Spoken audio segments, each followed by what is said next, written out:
welcome back sa ating pangmalakasan na pagbibigay ng impormasyon tungkol sa pagkain. At syempre kasama natin lagi ang mga marites na super active at mahilig makigulo kaya taas ng kamay. Syempre, ang ating menu for today ay sigurado ako na natikman mo na at gusto mo itong lutuin at ihain sa iyong pamilya. Kaya alam ko na susundan mo ang ating menu for today. Pero bago yan, syempre, ipapakilala muna natin ang ating Team Marites. Ayan, na laging present at active dahil legit na legit sila na Marites na hugis pa lang ng katawan at itsura ng mukha. Alam na alam mo na Marites number 1 mga yan. Ayan, kaya ladies and gentlemen, nandito ang Marites na mahilig sa baligtaran. Sila ang Marites na 69ers. Ayan, bigyan natin ng palakpak. Siyempre, nandito din ang mga Thunders na mamasang mga Marites na 72 years old pataas na laging fresh from outside but kulubot the inside. Ayan, syempre nandito din ang mga musang Celtic family na hindi magpapatalo sa pahula pero laging bukya at reklamador dahil hindi na nanalo sa mga ganyan na palaro.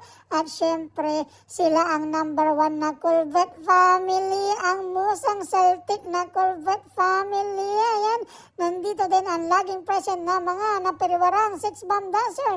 Walang iba kundi ang Get Ow! O, diba? Isa pa, one more time. Get Ow, Ow, Ow! O, yan, nabago na ang kanilang pagsigaw ng get out. Ayan ang sigla-sigla. Siyempre, welcome din natin ang mga ibang team na laging nandyan at hindi pa nadidiscover. Siyempre, nandyan lang sila, nagmamasid kasama ang kanilang mga katawan at mata na nagmamarites. So, start na natin ang ating paghahanap ng mga marites na super bibo para mabilis tayo makadami at syempre para mabilis din tayo matapos at makauwi. So, unahin na natin dito ang Team 69ers. Ayan, mukhang naunahan ni Little Flops itong si Perky F sa pagtaas ng kamay. Aba, mukhang matamlay si Perky F ngayon. Siguro hindi ito nanalo sa pangapabingo. Sige, Little Flops, ano ang iyong katanungan? Ay, hello po. Ako po si Little Flops. Nagtaas po ako ng kamay kasi gusto ko lang po magtanong kung bakit ang chicken ay tumitilaok tuwing madaling araw. Kasi minsan nadidinig ko din si Marjo Mix TV at si Josepina Adame 18 na naunahan pa sila ng tilaok ng manok sa paggising. Kaya yun sana gusto ko itanong. Ay, ikaw talaga Little Flop. Ano ba ang tanong mo kung bakit tumitilaok ang manok ng madaling araw o kung bakit mas maaga magising si Marjo Mix TV at Josepina Adame 18. Sige, okay, isa-isahin natin yan ha kung gusto mong malaman ito. Kung pagbabasihan mo ang gising nila ng madaling araw ay dahil ang mga mamamayan na nagkakaedad na ay nagiging mababaw na ang tulog. Ibig sabihin nun sa kunting galaw, ingay ng ang mga tumatanda na ay madalas nagigising agad ay nabubulol-bulol tayo. Ikaw talaga parang sinabi mo na matanda na si Marjo Mix TV at si Josepina Adame 18. Ikaw talaga Little Flop. Di bali nang may edad basta nakakadilig o nadidiligan pa din. Kaysa naman yung ibang bata pa dyan na fresh pero di man lang madiligan. Ikaw talaga Little Flop. At sige, ikaw Perky, hindi ka naman mapakali dyan. Mukhang may gusto ka na naman liwanagin na gumugulo sa iyong pag-iisip at hindi ka mapakali. Ay, hello po. Ako po si Perky F at hindi po ako talaga magpakali kapag hindi nyo napaliwanag kung bakit tumitilaok ang manok sa madaling araw. Ay, ikaw talaga Perky F. Gaya-gaya ka kay Little Flop. Sige, ganito kasi yan. Ang mga manok ay may limit ang kanilang araw. Kung papansinin mo, pagkagat pa lang ng dilim ay nasa itaas na sila ng mga puno para matulog. Kaya limitado ang oras ng kanilang mga araw at hindi sila nakakapag-party sa gabi. Kaya nag-iingay na sila agad pagdating ng madaling araw para gisingin naman ang mga natutulog. Kasi unfair naman sa mga manok.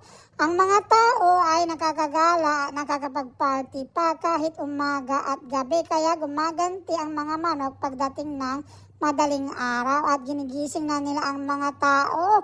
Aba, sana all. Ayan, sana nasayahan ka sa pagpaliwanag ko, Pergef. Sige, next Marites na tayo. Ikaw mabuhay 080 Vlog, hindi ka na naman mapakali dyan. Tumayo ka na lang at magsalita. Ay, ako po si Mabuhay 080 Vlog. Gusto ko sanang isumbong ito si Eric Kids. Kasi ang ingay ng utot niya abot hanggang kabilang barangay. Akala ko kampana. Akala ko kampana po yung tumutunog kanina ng ding-dong, ding-dong. Ayun pala utot niya yun. At saka si grandma mukhang nahihilo na. Akala ko buntis. Yun pala, nahigop niya lahat ng utot ni Eric Kids. Ayan tuloy, parang high na high at pwede nang ipatukhang itong si The Survivor Grandma. Ay, kayo talaga mga mamasang thunders. Ang gulo-gulo nyo dyan. Sige, Eric Kids, sa susunod na umutot ka, ipitin mo muna para hindi dingdang ang tutunog, kundi prorot. Ayan, mas cute yun kaysa yung dingdang. Dingdang. Sige, next na tayo. Ikaw, Nonoy Carpena, may tanong ka ba? Ba't ka nagtataas ng kamay? Ay, hello po. Ako po si Nonoy Carpena, ang suki ng Sogo around the world. Gusto ko lang po sana magtanong, umalaman kung saan may mga fresh na hipon at tahong. Kasi na-miss ko na po gamitin ang Sogo discount card ko. Ay, ikaw talaga, Nonoy Carpena, hindi ka ba nagsasawa sa hipon at tahong? Nung Valentine's, nakailang pasok ka sa Sogo at sulit na sulit ang paggamit mo sa previous nila. Ikaw talaga, sana all na lang. Sa susunod, bigyan mo naman kami. Si Kuya Royce, bigyan mo yan. At si Chef Loy, ayan, kahit na may mga nakaabayang kasama yan sa kanilang kwarto. Aba, gusto rin naman nila siguro makapunta sa Sogo. Kaya share mo rin naman sa susunod ang iyong mga booking. Ayan, para makatikim din sila. Sige, next na tayo. Ikaw, The Survivor ni Grandma, bakit ka dyan? Laging nakatingin kay Nonoy Carpena, parang gusto mo siyang lantakan. Taken na yan, ikaw talaga. Ikaw, Luz Dotado, tumayo ka, express your feelings. Ayan, nabubulol tayo. Ay, hello po, maka-express your feeling po kayo, wagas. Get out! Get out! Ako po si Luz Dotado, hindi naman po ako magtatanong. Itatry ko lang po ulit yung aking get out! Get out! Namiss ko po kasi. Ay, ikaw talaga puro ka get out! Aw ka ng aw dyan, Luz Dotado. Sige, mukhang wala namang magtatanong yata dyan at malapit na tayong matapos. Tingnan natin, baka meron pa dyan mga pabibo na iba. Ito. Meron pa. Ako po. Gusto ko sana magtanong. Baka pwede po sana ako pansinin nyo. At syempre, bago po yung tanong ko, gusto ko lang pong sabihin na congratulations. Dahil ngayong araw po, napagdesisyonan po ng Musang Celtic family na hindi na po kami tatawagin na Corbett. Ayan po, napagdesisyonan namin na si Katya Life in Lebanon at yung kanyang kambal na si Ads Diary ay magdodonate po sa inyo ng Palas Chatter. Ayan, kung meron po kayong gustong number, sabihin nyo lang po. Sila na po bahala magbayad. 100 Gcash po or palipad. So, kung yan po yung pasasalamat ng Musang Celtic family, lalong-lalo na ang aking amang at inang, ayan si Kakoda po at si Las S. Ayan, dahil hindi pa tinatawag niyo po kami na Corbett, pero para patunayan po yan, ako po si Lailani si Rami Vlog, nangangako na si As Diary at ang aking kapatid na si Katya Life in Lebanon ay manunumpa rin na sasagutin na nila ang last chatter ninyo ngayon araw. Ayan, para galante po kami, hindi niyo po sinasabi na kami ay nakulbet. Ay, ganun ba, Iha? Ay, maraming salamat. Lailani si Rami Vlog. Napakabait niyo pala, Musang Celtic family. Hindi ko na kayo tatawagin na nakulbet niyan. Ayan, sige. Totoo ba yan? Baka hindi. Tingnan mo, nagtatago naman itong si Ads Diary sa kasi Katya Life in Lebanon. Ayan, nagtatago sa kanilang upuan. Mukhang hindi naman totoo yata yung sinabi mo.